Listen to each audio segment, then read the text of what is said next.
통장에 돈이 이것보다 많으면 기초연금 단 1원도 못 받습니다. 혹시 알고 계셨나요? 내 통장에 있는 돈 때문에 기초연금이 단 1원도 지급되지 않을 수 있다는 사실, 생각보다 많은 분들이 이 부분에서 실수를 하고 계십니다. 나는 소득이 없는데 왜 연금을 못 받지? 집도 없고 빚도 많은데 이게 말이 되나요? 이런 질문을 하신 적 있다면 오늘 영상 꼭 끝까지 보셔야 합니다. 특히 2025년부터는 선정기준액이 올라가고 소득 환산 방식도 더 세밀하게 적용되기 때문에 몇백만 원만 잘못 계산해도 기초연금이 완전히 끊기게 됩니다. 하지만 걱정하지 마세요. 오늘 영상에서는 어떤 자산이 문제가 되는지, 어디까지가 괜찮고 어디서부터 탈락인지, 그리고 수급을 위한 현실적인 준비 전략까지 모두 알려드립니다. 노후 준비에 중요한 기초연금, 단 한 푼도 놓치지 마세요. 구독과 좋아요는 저희에게 큰 힘이 됩니다. 기초연금은 단순히 나이가 찼다고 자동으로 지급되는 제도가 아닙니다. 재산과 소득을 종합적으로 평가하여 기준에 맞아야만 받을 수 있는 복지입니다. 지금 당장은 기준에 근접하지 않더라도 몇 달 전부터 전략적으로 준비하면 충분히 수급이 가능합니다. 선정기준액 단독가구 228만원, 부부가구 364만 8천원, 금융재산 2천만원까지 공제, 초과분은 월 0.33% 환산, 의료비 수리비 부채 등은 증빙시 차감 가능, 갑작스러운 인출, 증여는 불이익 가능성 있음, 수급 신청은 반드시 본인이 직접 해야 하며 준비는 최소 6개월 전부터 필요. 이 영상이 어르신의 노후 준비에 실질적인 도움이 되었다면 좋아요와 구독도 꼭 부탁드립니다. 기초연금 단 한 푼도 놓치지 마세요. 기초연금 왜 못 받게 되는 걸까? 기초연금은 만 65세 이상이 되었다고 무조건 주어지는 제도가 아닙니다. 핵심은 소득인정액이라는 기준입니다. 쉽게 말하면 단순히 월급이나 연금처럼 들어오는 소득뿐 아니라 집이나 예금, 심지어 자동차 같은 자산도 일부 소득으로 환산해서 계산한다는 것입니다. 2025년 기준으로 단독 가구는 월 228만원, 부부 가구는 월 364만 8천원까지의 소득인정액이 기준이 됩니다. 이 기준을 넘기면 단 1원의 연금도 받을 수 없게 되죠. 소득이 없는데도 연금을 못 받는 이유가 바로 여기에 있는 겁니다. 따라서 자신이 가진 자산을 정확히 파악하고 사전에 준비하는 것이 무엇보다 중요합니다. 통장에 얼마까지 있어야 안전할까? 많은 분들이 가장 많이 하시는 질문 중 하나가 바로 이것입니다. 도대체 통장에 얼마까지 있어야 기초연금 수급에 지장이 없나요? 이 질문에 대한 답은 생각보다 간단하지만 동시에 아주 조심스럽게 접근해야 합니다. 2025년 기준으로 금융재산은 2천만 원까지는 공제가 됩니다. 즉, 통장에 2천만 원까지는 있어도 괜찮습니다. 문제는 그 초과분부터 시작됩니다. 2천만 원을 넘는 예금에 대해서는 연 4%, 다시 말해 월 0.33%의 비율로 소득처럼 간주되어 계산되는 구조입니다. 예를 들어보겠습니다. 통장에 총 5천만 원이 있다면 공제 금액인 2천만 원을 제외한 3천만 원이 환산 대상이 되고 이 3천만 원에 대해 월 0.33%를 적용하면 매달 약 10만 원 정도가 소득으로 잡히게 됩니다. 문제는 여기서 끝이 아닙니다. 이렇게 환산된 소득은 소득인 정액에 더해지기 때문에 실제로는 별다른 소득이 없는 분들도 예금만 많아도 연금 수급에서 탈락할 수 있습니다. 특히 단독가구 기준에서 기초연금을 받으려면 월 228만 원을 넘지 않아야 하는데 통장에 6천만 원, 7천만 원만 있어도 그 환산분만으로 기준을 넘게 되어 연금이 단 1원도 지급되지 않는 경우가 생기는 것입니다. 따라서 지금 내 예금 잔액이 5천만 원을 넘는다면 반드시 한 번쯤은 계산기를 두드려 보셔야 합니다. 내가 지금 자산 때문에 탈락하는 건 아닌가?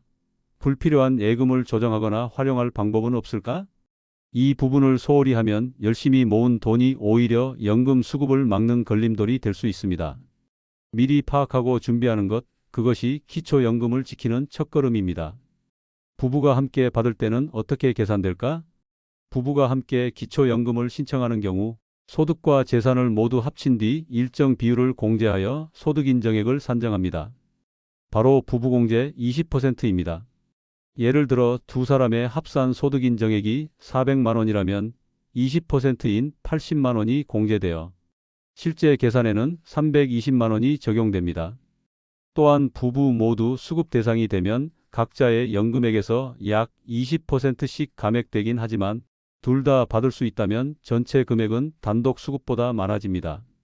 단 이때도 기준 초과 여부를 반드시 따져봐야 하며 예금과 부동산 등의 자산까지 꼼꼼하게 점검해야 합니다. 차감 가능한 항목도 있다. 모든 재산이 그대로 소득인정액에 포함되는 건 아닙니다. 다음과 같은 항목은 증빙을 통해 소득인정액에서 차감할 수 있습니다. 금융기관 대출 사채 제외, 병원비, 치료비 등 의료비 지출, 주택 개보수, 지붕 수리 등 주거 수리비, 농지를 임대했을 경우의 운영비. 이런 비용은 해당 연도 또는 최근 지출이어야 하며 영수증이나 세금 계산서 등 증빙 자료가 반드시 필요합니다. 특히 고령자분들은 치료비나 병원비를 꾸준히 지출하는 경우가 많기 때문에 이를 잘 정리해두면 유리하게 작용할 수 있습니다. 현금을 인출해서 숨기면 괜찮을까? 많은 분들이 그럼 현금을 미리 찾아 놓으면 되지 않나요? 라고 생각하십니다. 하지만 요즘은 그 방법이 통하지 않습니다. 국민연금공단은 최근 5년간의 금융거래 내역을 모두 조회할 수 있습니다. 갑작스러운 고액 인출은 자산 도피로 간주되어 오히려 불이익을 받을 수 있고 소명이 안 될 경우 연금 수급 자체가 탈락될 수 있습니다. 집에 현금을 보관한다고 해도 자산에서 빠지지 않으며 오히려 숨겼다는 오해를 받을 수도 있습니다. 따라서 자산 정리는 무조건 정직하고 투명하게 해야 합니다. 자녀에게 증여하면 괜찮을까? 또 하나 많이 하는 질문이 그럼 자녀에게 증여하면 괜찮지 않나요? 입니다. 결론부터 말씀드리면 반드시 증여세 신고를 해야 하며 10년간 5천만 원까지는 면세 대상이지만 신고는 필수입니다. 신고하지 않으면 탈세로 분류될 수 있고 기초연금 심사 과정에서 불이익이 따를 수 있습니다. 특히 심사 기준이 되는 최근 5년간의 금융 흐름에 큰 변화가 보이면 그 사유를 소명해야 하므로 단기적인 증여는 오히려 마이너스 요인이 됩니다. 증여를 하더라도 계획적으로 그리고 미리미리 나눠서 진행하는 것이 중요합니다. 언제부터 준비해야 할까? 기초연금 신청을 몇 주 앞두고 통장 잔고를 정리하거나 대출을 받는 등의 행동은 오히려 역효과를 낳습니다. 금융 내역은 최소 3개월에서 6개월 전부터 정리해야 하고 증여나 대출, 의료비 지출 등은 시기와 증빙을 꼼꼼히 준비해 두어야 합니다. 가장 안전한 방법은 수급 신청 6개월 전부터 전문가와 상담을 진행하며 자산 구조를 점검하고 필요한 항목을 차근차근 정리하는 것입니다. 단기적으로 조정하려다 수급이 탈락되는 경우가 의외로 많습니다. 기초연금 반드시 신청해야 받을 수 있습니다. 기초연금은 자동으로 주어지지 않습니다. 반드시 본인이 신청해야 하며 가까운 국민연금공단 지사나 주민센터를 통해 신청서를 제출해야 합니다. 또한 수급 후에도 소득과 재산의 변화가 생기면 반드시 재신고해야 하며 정기적인 재심사를 통해 수급 자격이 유지되는지도 점검받게 됩니다. 이런 관리가 잘 되지 않으면 나중에 수급 중지나 환수 조치를 받을 수 있으므로 신청 이후에도 꾸준한 관심이 필요합니다. 기초연금은 단순히 만 65세가 되었다고 해서 자동으로 지급되는 복지제도가 아닙니다. 국가에서 정한 일정한 기준에 따라 소득과 재산을 종합적으로 심사하여 지급 여부가 결정됩니다. 내가 지금 당장 돈을 벌지 않고 소득이 없다 하더라도 통장에 예금이 많거나 명의로 된 재산이 있다면 그 자체만으로도 연금 수급에서 탈락할 수 있는 구조입니다. 하지만 걱정하지 마세요. 당장은 기준을 초과하더라도 사전에 충분히 준비하고 구조를 조정하면 누구든 수급 가능성을 높일 수 있습니다. 핵심은 미리 준비하는 것, 그리고 기준을 정확히 아는 것입니다. 2025년 기준으로 기초연금의 선정 기준액은 단독 가구는 월 228만 원, 부부 가구는 월 364만 8천 원입니다. 또 금융재산은 2천만 원까지는 공제되지만 그 초과분에 대해서는 월 0.33%의 환산율이 적용되어 소득으로 간주되기 때문에 조정이 필요합니다. 만약 최근 의료비를 많이 지출하셨거나 주택 수리나 농지, 임대 비용처럼 증빙 가능한 비용이 있다면 이 부분은 감액 요소가 될 수 있습니다. 단, 반드시 증빙 서류를 잘 갖추셔야 하고 정해진 기준에 따라 제출하셔야만 인정받을 수 있습니다. 주의하셔야 할 점도 있습니다. 기초연금 심사는 최근 5년간의 금융거래를 들여다보기 때문에 단기적인 현금 인출이나 자녀에게 급하게 증여하는 행동은 오히려 불이익을 초래할 수 있습니다. 모든 과정은 투명하게 그리고 서류로 설명 가능해야 합니다. 그리고 가장 중요한 사실, 기초연금은 본인이 반드시 직접 신청해야만 받을 수 있습니다.